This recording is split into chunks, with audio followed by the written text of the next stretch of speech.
Hello and welcome to Getting to Good Enough, a podcast to help you let go of perfectionism so you can do more of what you love.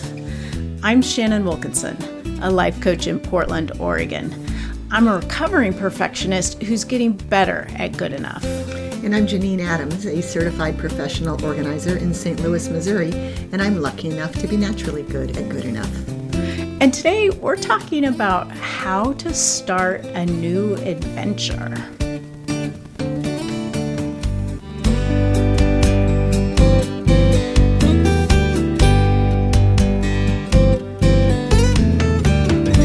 Janine. Hey Shannon, how you doing? I'm great. How are you? I'm great too. I'm excited to talk with you about this topic. Me too. But before we do that, I have to say that when I was saying my little intro line, I'm a recovering perfectionist who's getting better at good enough. Yeah. I almost said who's getting good at good enough. Oh. Do you feel like that's because you've gotten so much better at it, you're now good at it? Is that what you're saying? I didn't think that consciously, but apparently that's what my unconscious mind thinks. Well, congratulations. Well, thanks. It's kind of exciting. I mean, I do feel like I've gotten significantly better at good enough. Yeah, absolutely. Absolutely, you have. I think I actually have too. Yeah. Well, excellent. It's like you graduated. Yes, from better to good. And we're not even trying for perfect. No. Oh, but we are, I don't even know how to say it. We are starting a new adventure together, but separately. That's right. We are both part of the YNAB Certified Coach Training Program starting this week. Yes, very exciting. So we were both applied and were accepted into this program. And at the end of it, we'll be, if we pass, we'll be certified budget, YNAB certified budget coaches, I think is the term. Yeah, they say you could use a couple of different names, but YNAB certified coach or YNAB coach or YNAB budget coach or, but right. Whatever it is. But yeah, it's, I am grateful because you clued me into the applications were open. And I was so glad we both got in, and we're not in the same class, so we don't get to participate at the same time together, which is kind of sad. I know, I'm a little sad about that, but it will be nice to be able to compare notes and although I don't know, they're pretty on top of how they do things, what I've seen so far, so I can't imagine that our sessions will differ all that much. Well, except we're all be working with a different set of classmates, so that's that's where the differences are going to be. I would imagine it'll be interesting to see how that manifests. It's about 20 people per cohort. Is that right? Correct. Yeah. So and there are 4 cohorts. Right. So a different set of 20 people. So it'll be interesting. And it's funny. I was just thinking it's been a while since I did, any kind of like class type training. I was all about that when I started my organizing business, racking up the credentials. But I've been resting on my laurels for a while. It's exciting to be in a educational program, training program. Yes, it is, and it's exciting, and also I'm a little bit nervous. I am too. I'm glad you're going first. Yes, the first, my first session for my cohort is this afternoon that we're recording, and I think yours is tomorrow. That's right, tomorrow afternoon. Yeah, so I'm being, as they say in Canada, a keener, and really studying all the materials they sent us and making sure that I'm on top of things. Right. You haven't read it all, have you? Not like the whole course, but I mean, Oh, what we're supposed to do Yeah. to prepare, right, which is not very specific. No. So I've been reading the course because I looked up asynchronous learning to make sure that was okay. I thought I knew what it meant, but I didn't want to violate any rules. Right. And it's okay if I read ahead. And I love how everything's presented. Yeah. Oh, yeah. I definitely read ahead, but I didn't read everything. Right. Yeah. But it's really funny. You read ahead after checking to see if it was okay. And I think I read ahead more from a rebel standpoint of like, ooh, it's here. I'm going to read this. Oh, that's funny. Yeah, it's like I will be more comfortable when I know exactly how it's supposed to work. Yes. In terms of the live classes versus the asynchronous learning. But I am just so excited to get this deep dive into YNAB because I realize that, as much as I love it, and I love it thanks to you, I only know what I know about what I use for my budgets. Right. And there's so many things, aspects of it I don't use because I don't need to use it. Like the newly added debt stuff that was added after I got out of debt. So I haven't used it.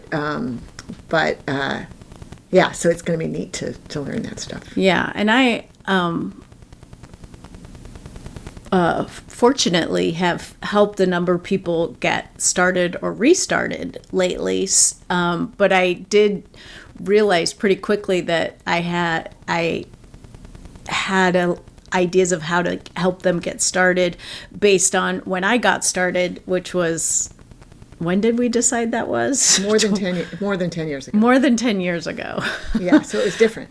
Yeah. So, but I quickly realized that they've made things much easier than when I got started. So, it's great. But what I wanted to talk about today was like what these specific things that we're doing as we're starting this new adventure, as we're starting a new project, to ease some of that nervousness and sort of help set ourselves up for success, because this is a pretty intense 9-week program.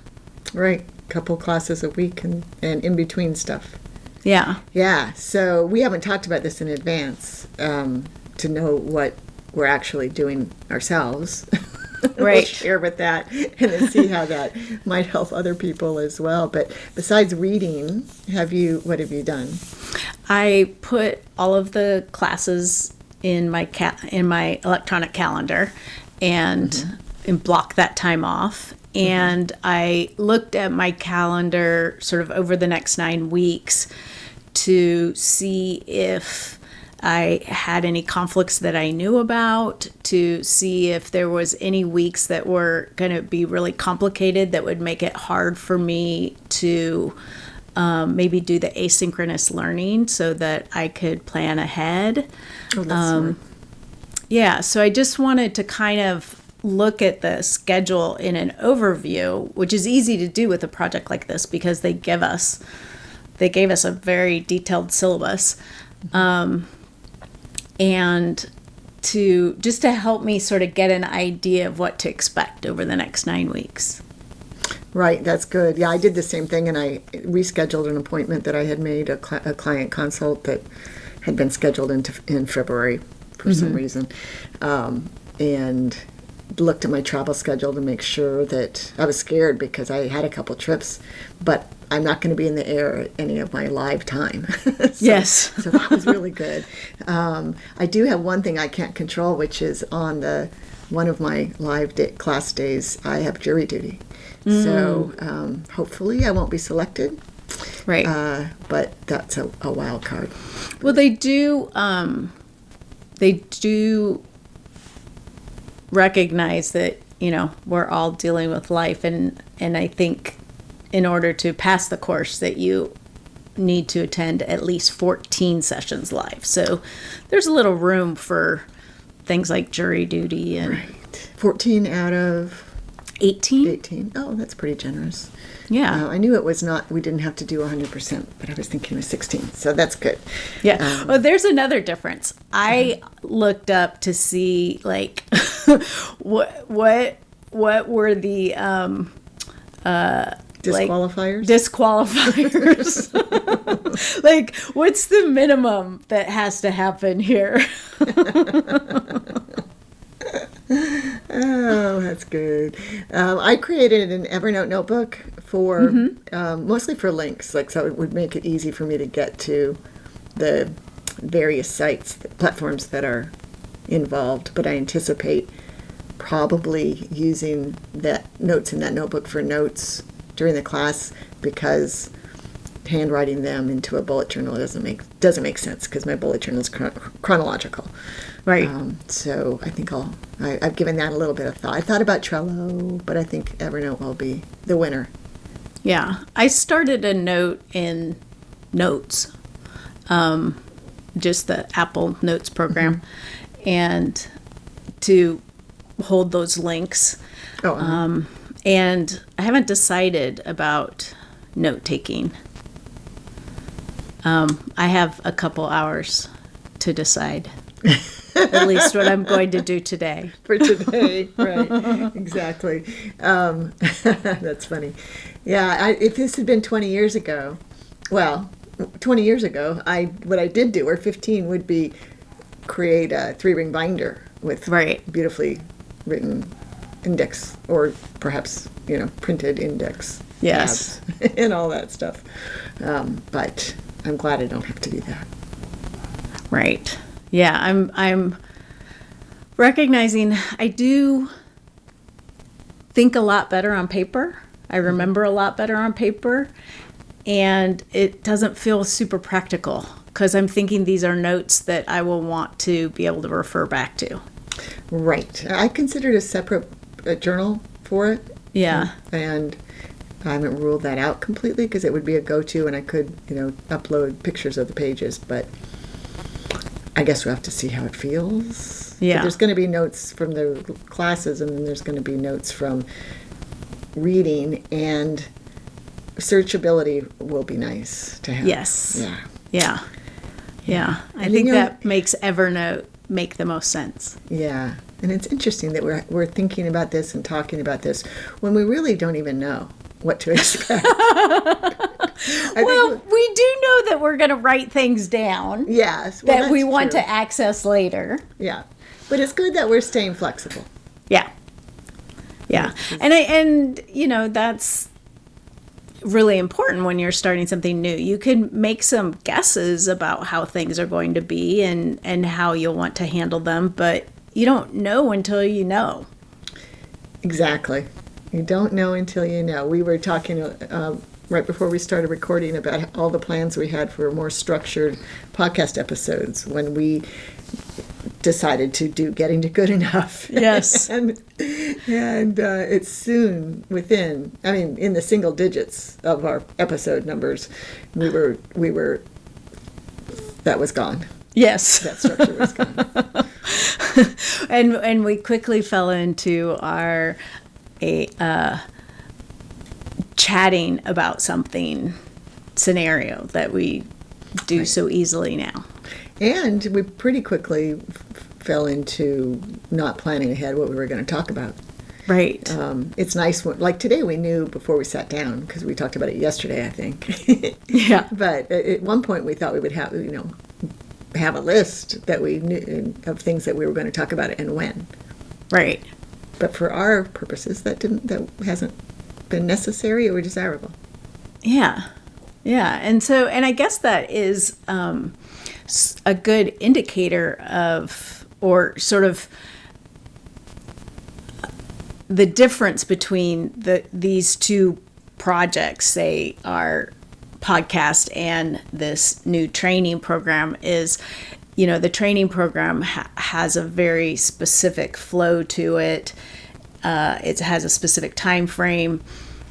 Podcast does not. And so, for us, we went into it trying to create some structure, realized that didn't work, and found what did work for us and have stuck with it, making little adjustments here and there, but pretty much for most of the time we've been doing it.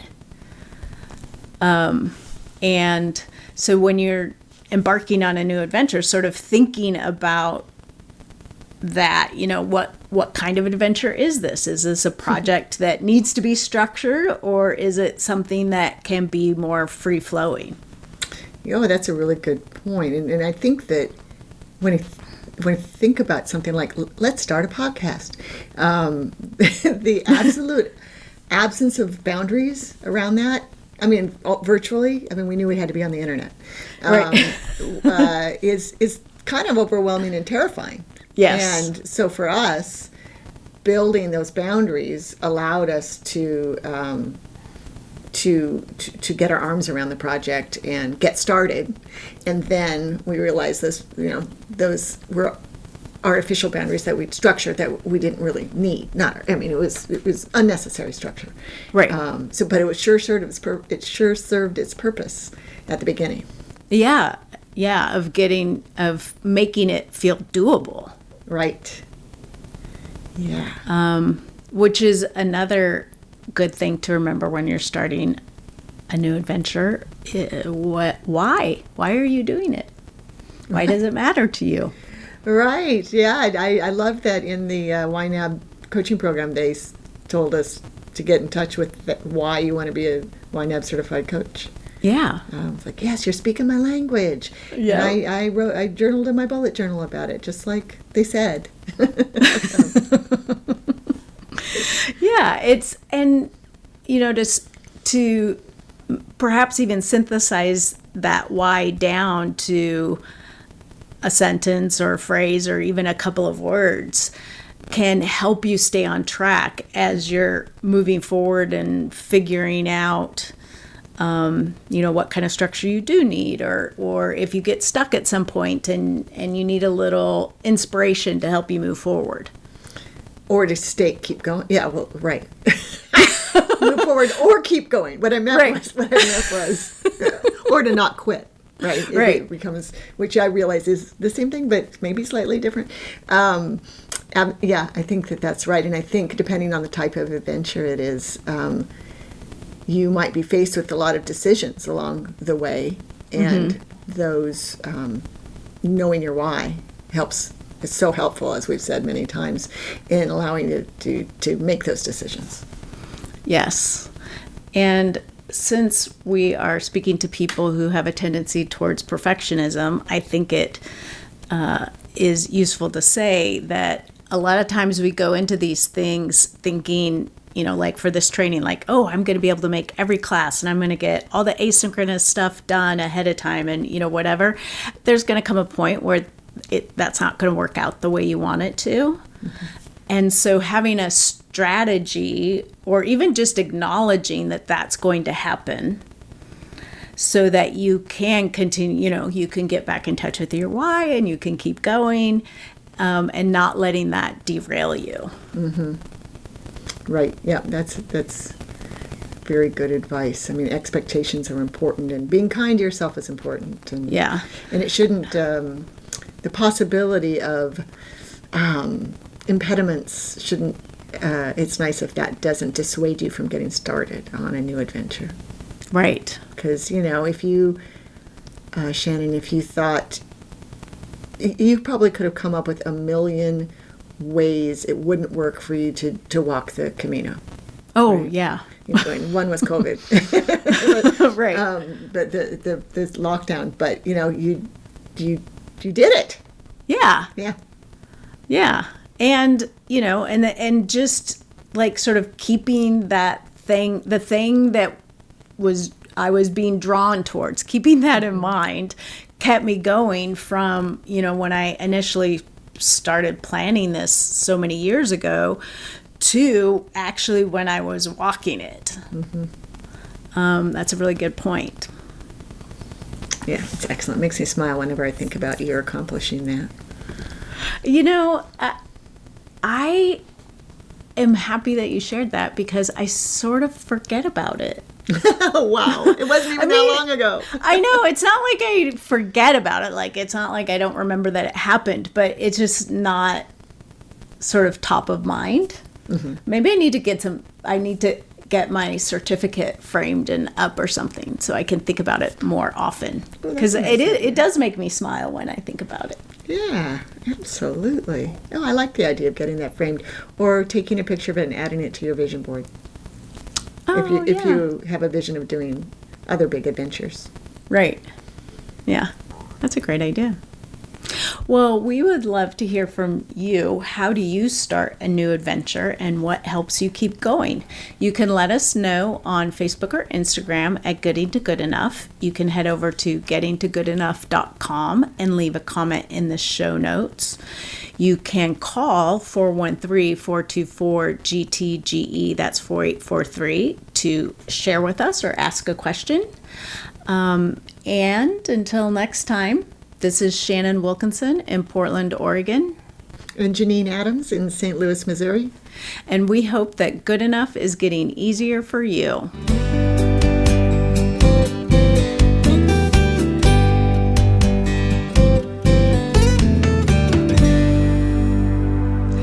I like the idea of using the Camino as sort of a placeholder of any big thing that I want to accomplish. Yeah, it represents a huge achievement. Yes.